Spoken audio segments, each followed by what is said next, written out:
Well, I think it's time to start. Welcome back. So we do have homework for tonight. Check it out about derivatives and some basic questions about grammars. I would be happy to chat about it if anybody wants to. Anyway, we're talking about creating context-free grammars. And we started off last time with some simple principles. So I want to continue with that. So this is about building context-free grammars, CFGs. Remember, context-free means in your grammar, on the left side of the arrow is always just a single non-terminal that is like one of the big letters, which is basically every example we've ever looked at. So like all the ones on the homework, I believe, are context-free grammars. The thing on the left of the arrow is a single non-terminal symbol. We talked about some basic categories of languages. The idea is I give you a language and I say, you make me a grammar that generates this language. So if the language is regular, this is sort of the easy case, then you can always convert to NFA and then, or I didn't mean to say convert. You make an NFA for it and then convert that NFA to a grammar. So make a NFA and then convert to grammar. All right, and this we talked about last time, how to convert any NFA into a grammar. It's an easy procedure to convert an NFA to a grammar. So if the language is regular, you can always do that. This is sort of the easy case. I mean, sometimes it's hard to make an NFA, but at least you know what to do, and you do it. The other category, and this is a much more interesting category, is languages with what I call the balancing. This, so the first category was regular. That's the easy case. Languages which involve balancing. The classic example of this is A to the N, B to the N. And by the word balancing, I mean this language, A to the N, B to the N, is one in which every A is matched by one B, and they have to be the same number of A's and B's, and they have to be sort of in balance. That's what I mean by balancing. And the idea behind the balancing is you got to sort of look at the language and decide for yourself exactly what is being balanced with what. In this example, every A is matched by one B. And the way that you do this is you create, in this particular example, you create the A and the B together at the same time, in the same step, in the same production, I guess is the proper word to use. That's what we call the arrows in a grammar. You create the A and the B together in the same production. Now, for this language, A to the N, B to the N, I need for all the A's to end up on the left side and all the B's to end up on the right side. And the way to do that in a grammar will be like this. You keep the S in the middle, you make an A on the left, and you make another A on the right. And by doing that step over and over again, you can create as many A's as you want at the beginning, which will be matched by exactly the same number of B's at the end. And then I got to go or epsilon just to finish it off. All right, so this is the standard balancing example, but they can be much more complicated than that. We did some more complicated examples at the end last time. Here's not much more, but slightly more complicated. What if it was something like B to the 2n plus 2 A to the n, something like that? So this time, you, again, think about balancing. 2n plus 2 is a little weird, but basically we have, if I temporarily ignore the plus 2, what I see here is 2 B's for every A, right? B to the 2n and A to the n. So this has 2 B's for every A, but then it just has 2 extra B's. That's what the plus 2 does. So here I would describe, if I were to describe in words, I mean, when you're doing this, you can just write the answer if you know what you're doing. But the way that I think about this is 2 B's for each A and 2 extra B's, right? I wrote and, but I put a 2 there. That's not what I meant. That's like a silly Hollywood sequel. And with a 2. Something they put numbers inside of words sometimes. They love that. All right, 2 B's for each A, and there's just 2 extra B's. All right, how do I make that happen? I would say I can do it kind of like this. I want 2 B's for each A, and I want the B's to be on the left and the A's to be on the right. So instead of S goes to A, S, B, anyone have a suggestion? How could I make that happen? 2 B's for each A. The B's go on the left.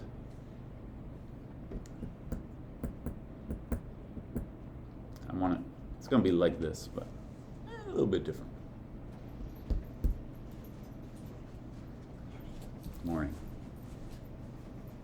You want to answer? No. What do you say? Did you do BBA? Yeah, BB. I think you mean BBSA. No, I was like making A and then make a different thing. Oh, a big A? Like a big A. And then in the A you would do that pretty much. Oh, I see. You're making the 2 extra B's first? Yeah. And then, okay, this is another way that it would work. I think what I'm about to say is a little nicer than what he has in mind. But this, what I have here is going to make 2 B's for every A.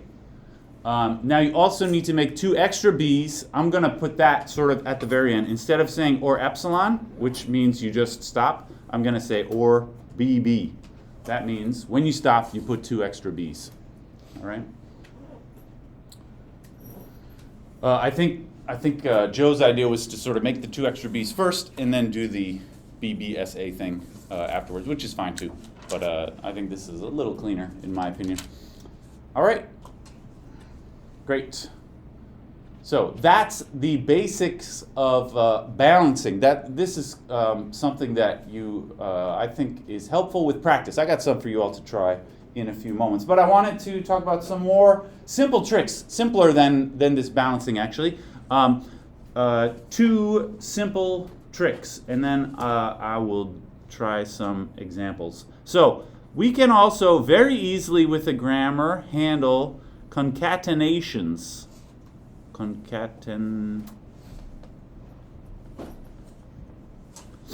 Concatenations, that is something like, for example, how about a to the n, b to the n followed by x, such that x has an even number of a's. All right? This is a language which naturally looks like a concatenation because every string in this language kind of has this part and then that part. And the first part we already know how to handle with a grammar, right? The first part here is, S goes to A, S, B, or epsilon, right? What about the second part? The second part would be X, where X has an even number of B's and I guess any amount of A's. How would we handle that part? The idea is I'm going to make a grammar for each of these 2 parts and then somehow combine the 2 grammars together into one like mother grammar. That's the idea.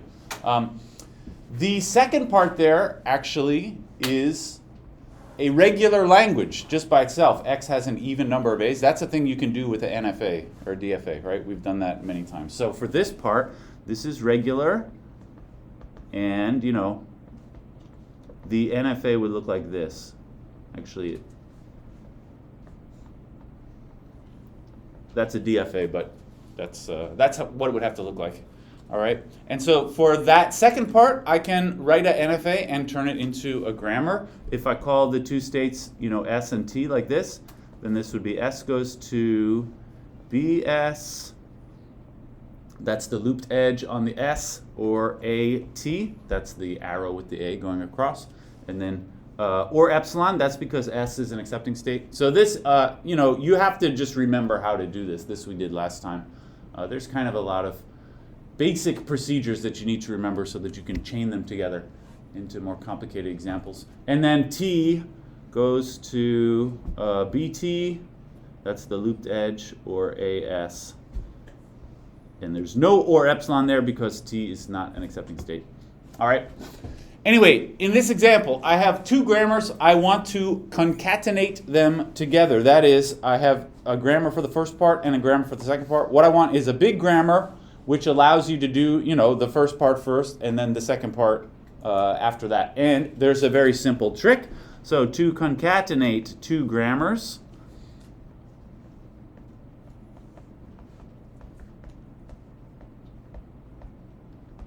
all you got to do is like this.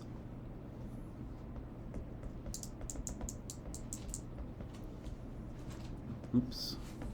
So what you do is you have your two grammars. Got to scroll.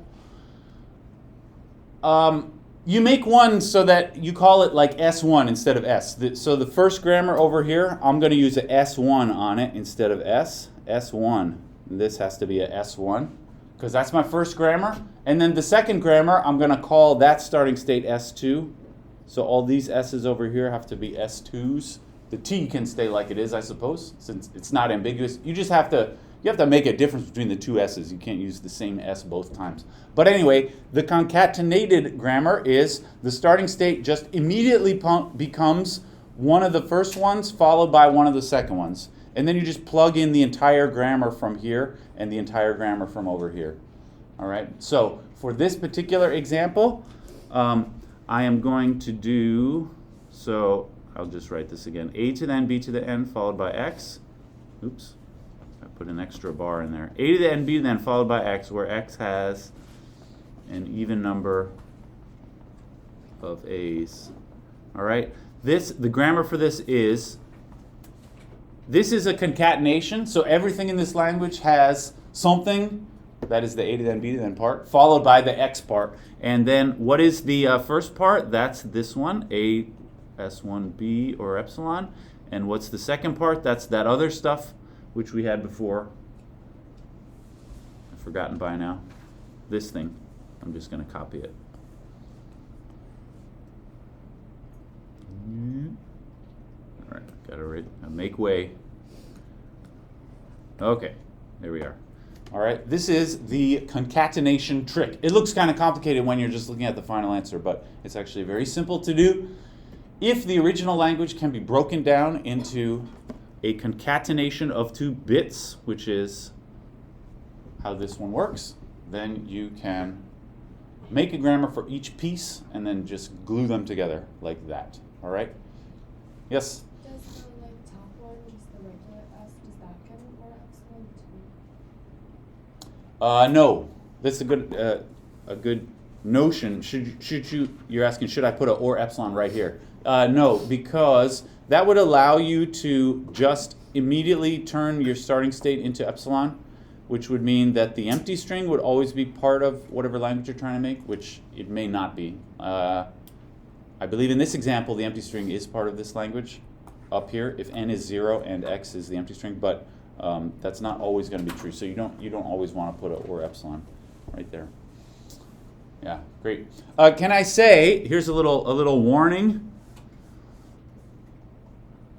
Warning.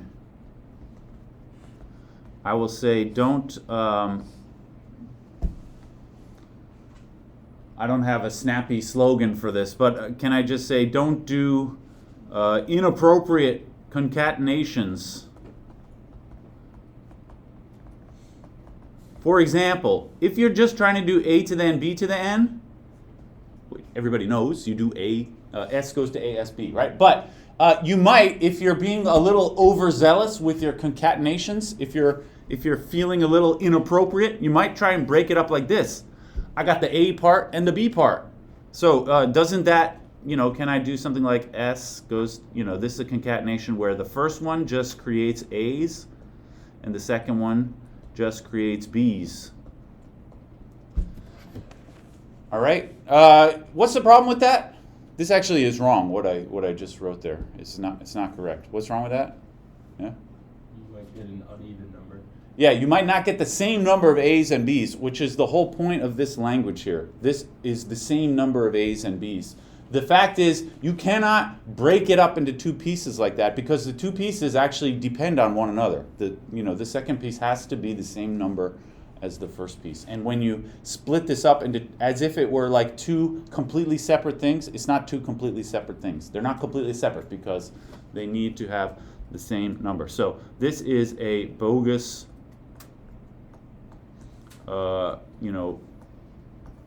breaking into two parts. None of that is right, all right? You cannot split that into two parts as if it was a concatenation, because it's not really. The two parts you're splitting up have to have nothing to do with each other, like in this example. All right, what else? Okay, I said there were two simple tricks. The other is for unions. If you have a language which can be expressed as a union of two other languages, then actually that is easy to do with another simple grammar trick. So unions. All right, for example, what if I wanted this language, A to the N, B to the N, union, X has an even number of A's, right?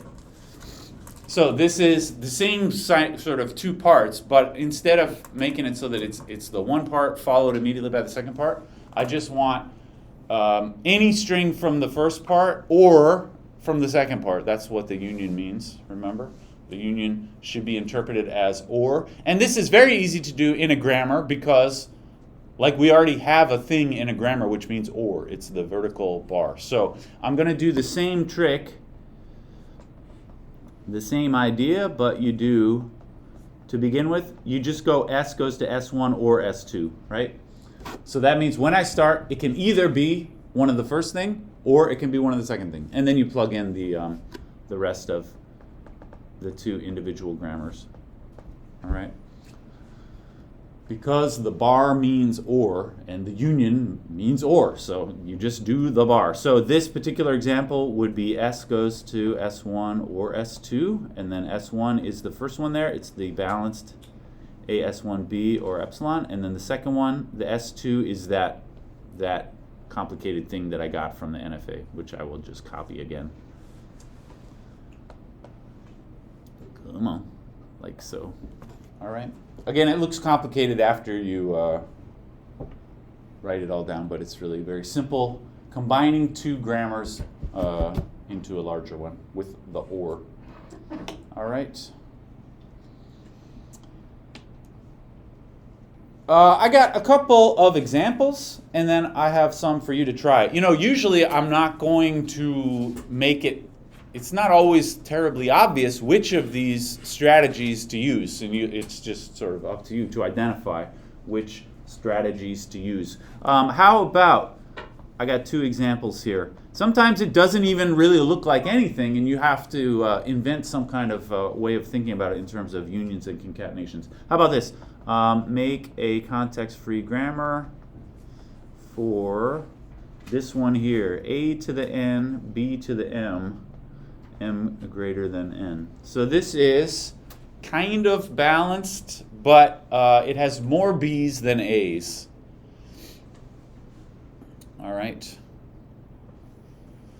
Actually, this example we did last time also, but I want to think it through in a slightly different way here. So this one, first of all, I will say again, do not do an inappropriate concatenation. So don't do, you know, A to the N, B to the M, and just say, oh, this is a concatenation.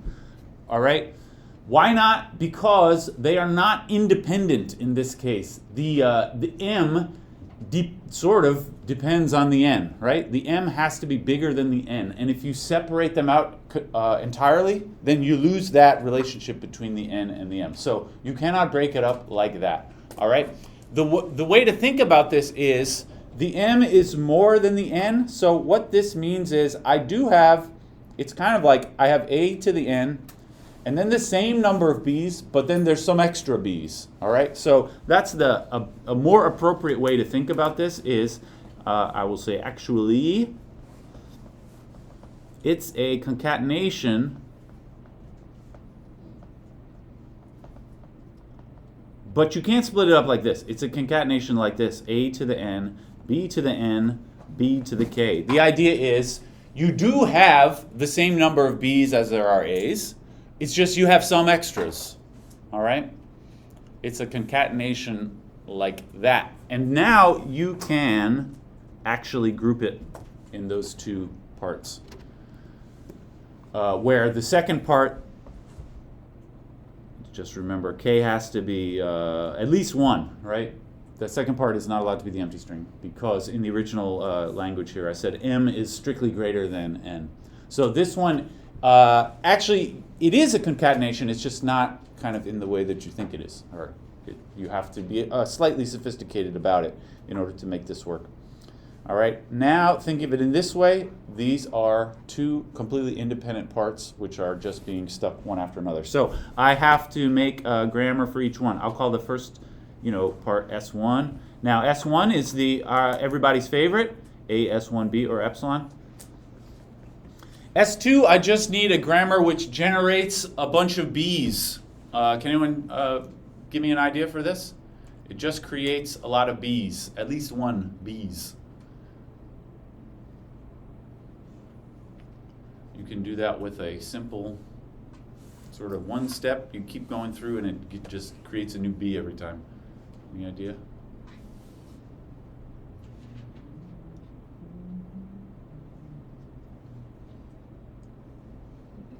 Yeah?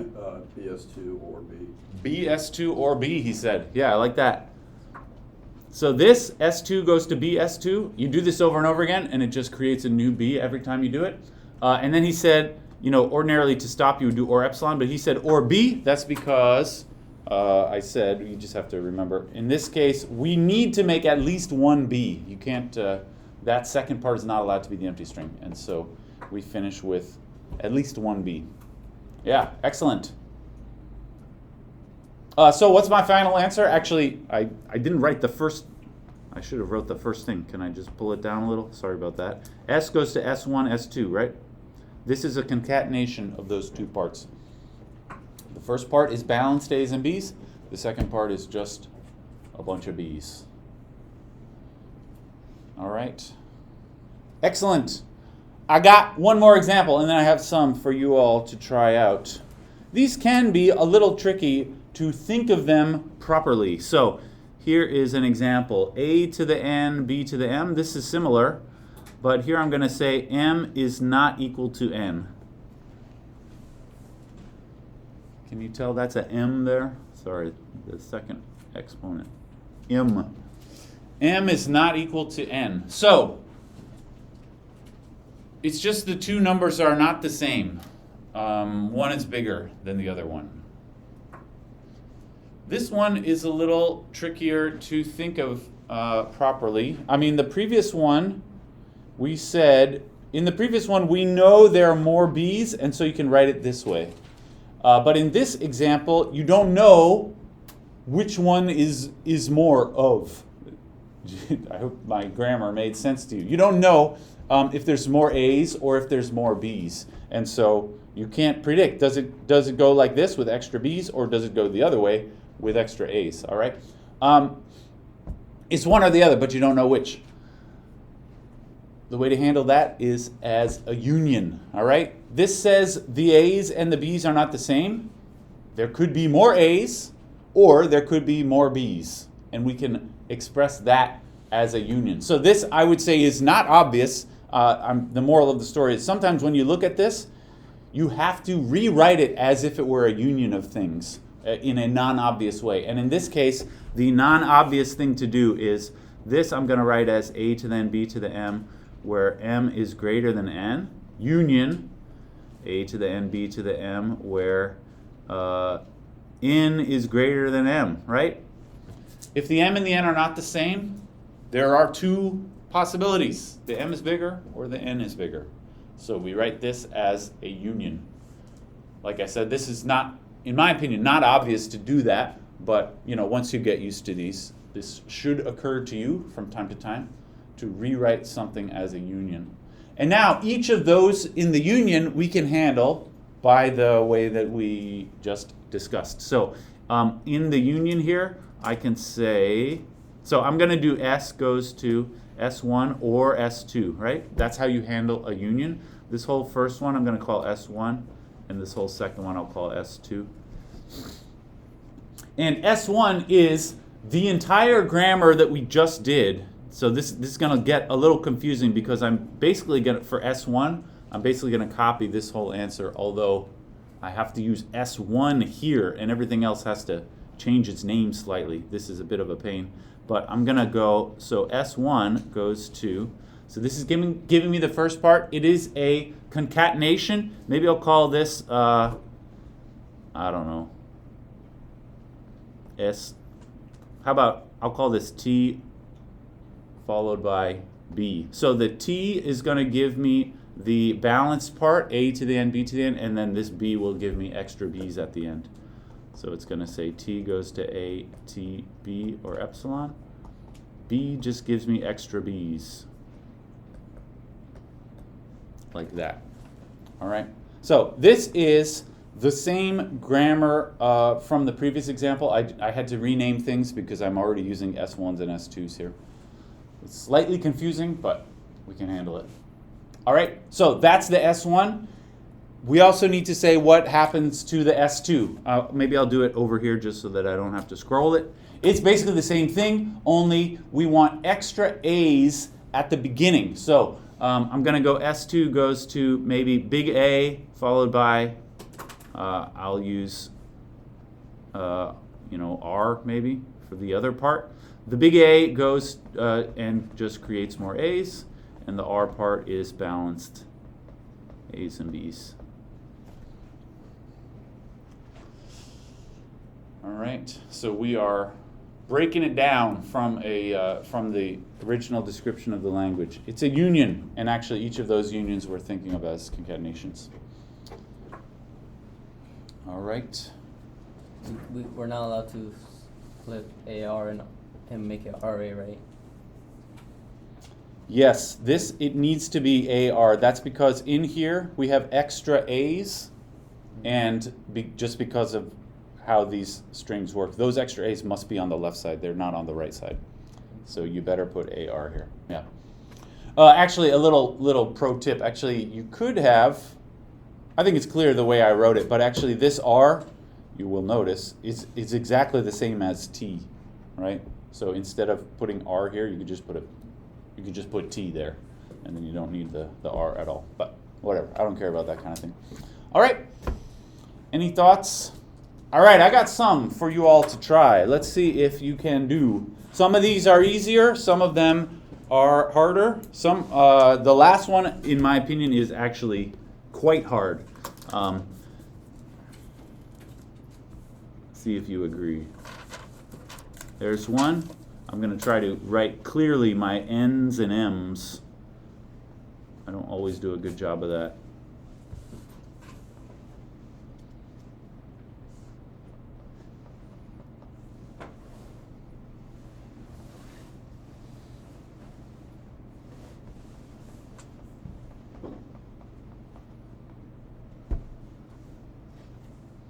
Remember these R's, the R means the reverse of a string. So there's some of that on the homework, one of those at least. All of these, the alphabets are A's and B's.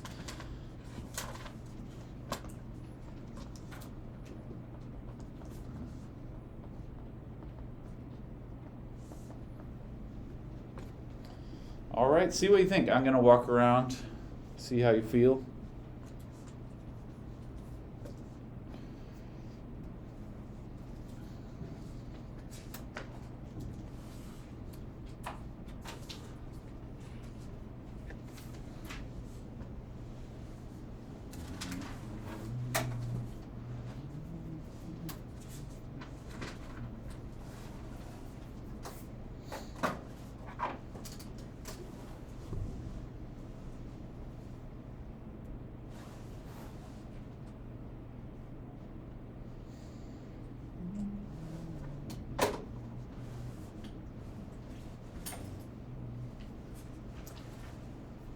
Feel free to talk to your friends, as always.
Yes, I think probably that should be it. And this is A, and this part comes out of this one. Oh. All right. Looks good. If you make it A, that means this, and you must have one A, or that means six. All right. Looks good. Okay.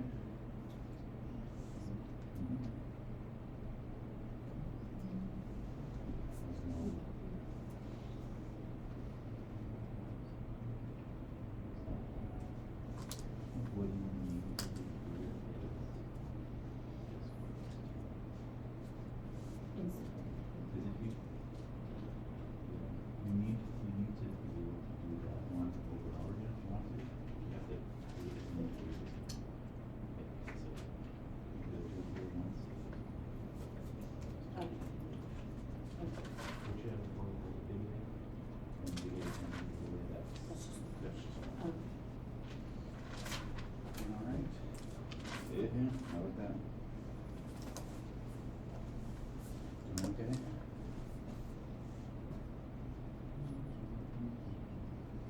Some question. This is a bad information because this end is kind of linked with that end. So you can separate out. I would think of it like, so it's a balancing like this. It's kind of like when you matches with the music and then there's some extras in there. How's it going? Yeah, this, it looks to me like we're doing this sort of religious contamination. Can't split this, actually this part and this part, you could, they're independent, but this and that one are kind of connected. I would say, don't think of it as contamination thing, but like these are balanced with those ones. And now there's some extra stuff. How's it going?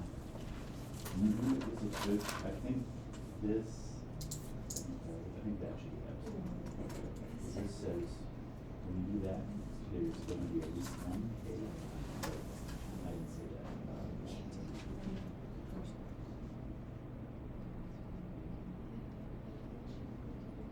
Oh, I'm sorry. The criticism. Full criticism.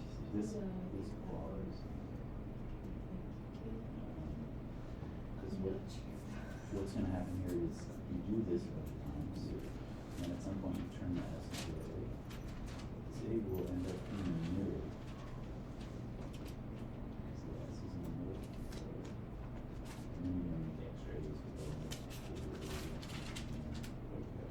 So think of it as this really is a concatenation. This part is followed by that. So it should be structured like that.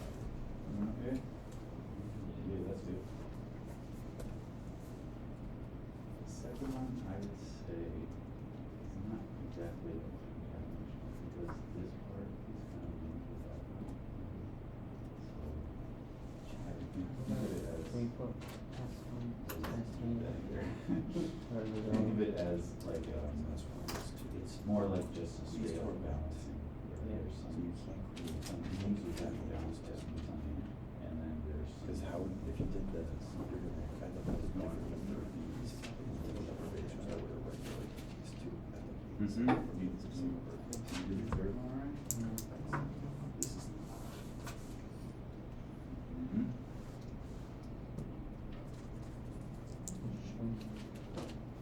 So think about, what's the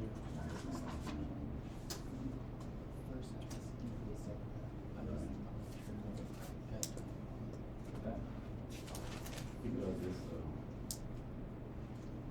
Just think. Start using the same method.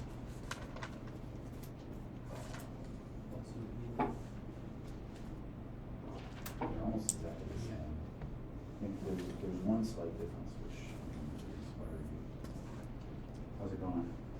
Anywhere?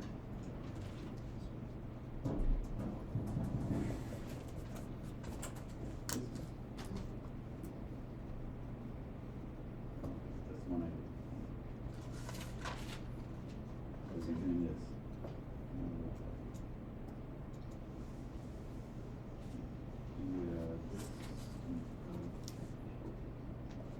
No, because this one is the same as that one, so you can't split apart those two parts. I would say think of it as like some kind of balancing version of this B at the beginning is being balanced by these at the end. And then you put extra A's in. So it's something like that to start with. It's these. That's right. Okay. Yeah, otherwise it's exactly the same.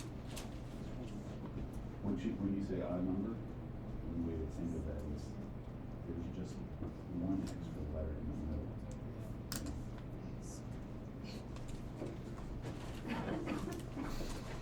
How's it going? Been anywhere? Not this so far. So this helps it keep it even. And once it's done with this, then it will go to a to the power of n. Yeah. I'm not sure about this. Isn't this something?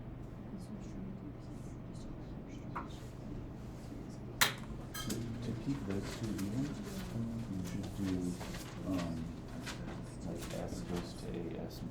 That's how you make A then B then. Yeah. I think Okay. this doesn't actually do what we want. Doing okay?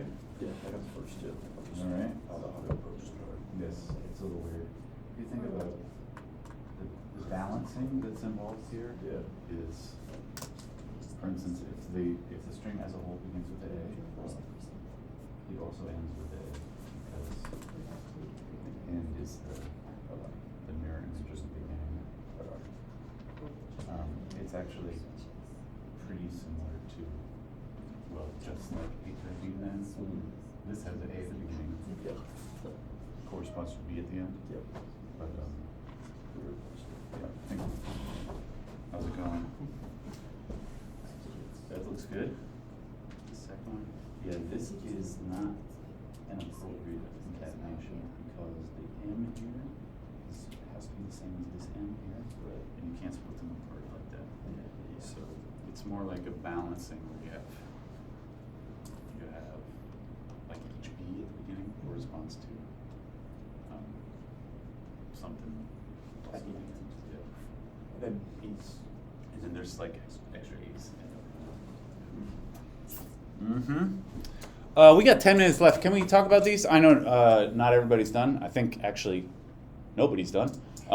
The last one, in fact, is very, very hard in my opinion. It took me quite a while to figure out the last one properly. That, at least the last one there is an example of how these things can be harder than they seem.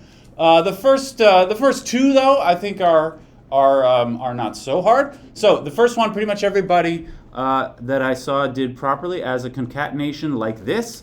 So the first part, so you begin like this as a concatenation, and then the first part is just the standard A to the N, B to the N, which is A, S1, B, or epsilon. And then the second part is just a bunch of A's, and the way to make that happen is S2 goes to A, S2, or epsilon.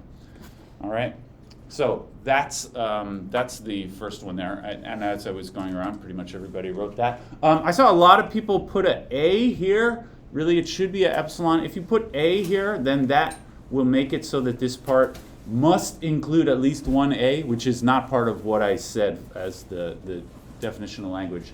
You should allow that second part to be the empty string, and so technically that should be an empty string. All right. Any questions about that one?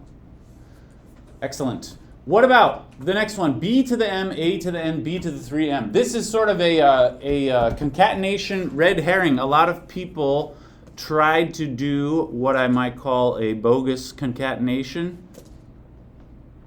If you think of this like, maybe like that and that, this is not a good way to think about it, because the m at the beginning is linked with the 3m at the end, and you cannot split them apart into two separate pieces, because the b's at the beginning must be balanced with the b's at the end. And in particular, the way the balancing works is each one b at the beginning has to match with 3 b's at the end. That's what we're looking at here. And then there's just extra a's in the middle. So the way I think about this is each b at the beginning matches 3 b's at the end, and then extra a's in the middle.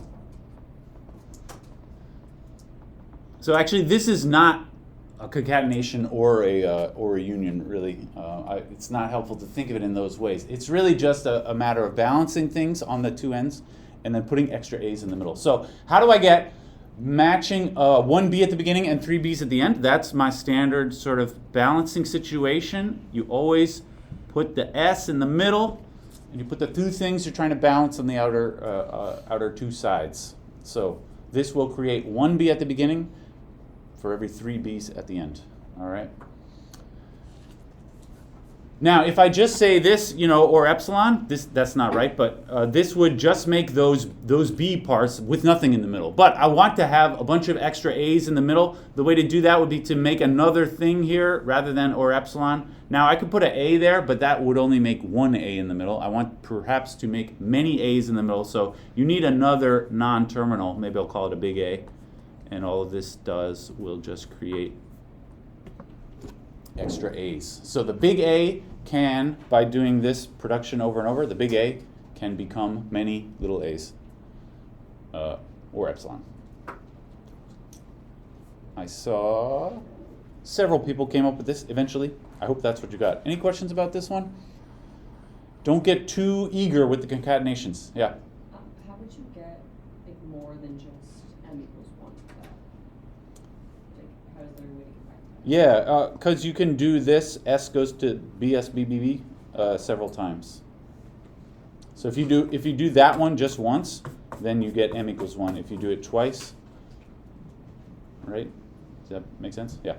Any other questions about that? Great. Okay, let's try the next one. X followed by X reverse. I saw as I was walking around, not many people actually even made it this far. So if you didn't get all these, that's don't feel badly about it.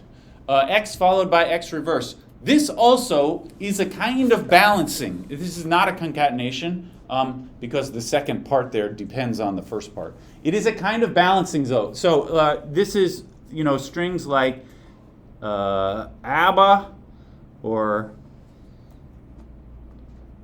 BABAB or AAB, BAA. All right. This is a kind of balancing, I say, because each of these strings sort of has, the first half and the second half. And they are balanced in the sense that, like, the first letter matches with the last letter, and then the second letter matches with the second to last letter, and so on. This is the kind of balancing that I am imagining. So it's every A at the beginning matches a at the end, and every B at the beginning matches a B at the end. All right? So it's actually, you can think of it kind of like this, where this says every B at the beginning matches 3 B's at the end. But you also want to make you want to make an A at the beginning match an A at the end. So I'm going to go S goes to ASB. No, S goes to ASA, right? You can make an A at the beginning, which matches an A at the end. Or you could make a B at the beginning, and that must match a B at the end. So I go like so. ASA or BSB. An A at the beginning matches an A at the end. Or you can make a B at the beginning matching a B at the end. And actually, that's pretty much it. Or epsilon. Once you build your string, so for instance, to derive this AAB BAA, I'm making a derivation of this particular string AAB BAA. You think of building this string sort of from the middle, building it outwards. I go S goes to ASA first, and then I go ASA again. So ASA, A, and then I go BSB. It's AAB, SB, AA, right? And then S goes to epsilon. Gives me the string I want. All right, so this is another kind of balancing, although it's not, I mean, you have to think about this a little bit to figure out exactly how the balancing is supposed to work. All right, let's try one more. Maybe I'll leave that last one, we can talk about at the beginning next time. By the way, we do have a quiz next time. We're back on the quiz train about the homework. What was that very last one? X such that X equals X reversed. All right. These are, you could call these palindrome strings. That is, the string is the same when you read it front to back or back to front. So this would be like, you know, AAB, BAA, or ABBABBA. Right? These are palindrome strings. If you think about it, things in this language are very similar to the previous example, and maybe exactly the same. Is there any difference between this and the previous? You know, the previous example was those blue guys, right? Maybe this is a trick question and it's exactly the same as the previous one. It's not quite exactly the same. What's the difference? Can anybody say? Yeah? This one, it's just one string rather than It's true. Yeah, this consists of one string, although this one also, it was just one whole string. It's just that I was writing it in two pieces, but each of those is one string. Yeah. You could have like a middle letter. Right. This one here allows for, so in this example, it is actually exactly like the previous one, but the second one that I wrote there actually has extra guy in the middle. All right. That's the only difference. So this is like before, but this allows one extra letter in the middle. And it could be, you know, A or a B. It could be anything, right? One extra letter in the middle. But anyway, we can fairly easily modify the old answer. Maybe I'll just, this is not quite right. I'm just going to write the old answer. Anybody want to suggest how could we change this? We want it to be exactly the same, only there might be one extra letter in the middle when you're finished building the string. Remember, we think of the string as growing from the center outwards. Make one extra letter in the middle. Yeah. we change the epsilon to an A or B. Yeah, instead of epsilon in the middle, it could be an A or a B. But actually, I think it could also be an epsilon, right? You're still allowed to have no extra letter in the middle, or you might have an extra letter in the middle. So all you got to do is, instead of or epsilon, well, I'm just going to add on or A or B. This is the same as before, only there might be one extra letter in the middle. Or there might not be. That's why the epsilon is still in there.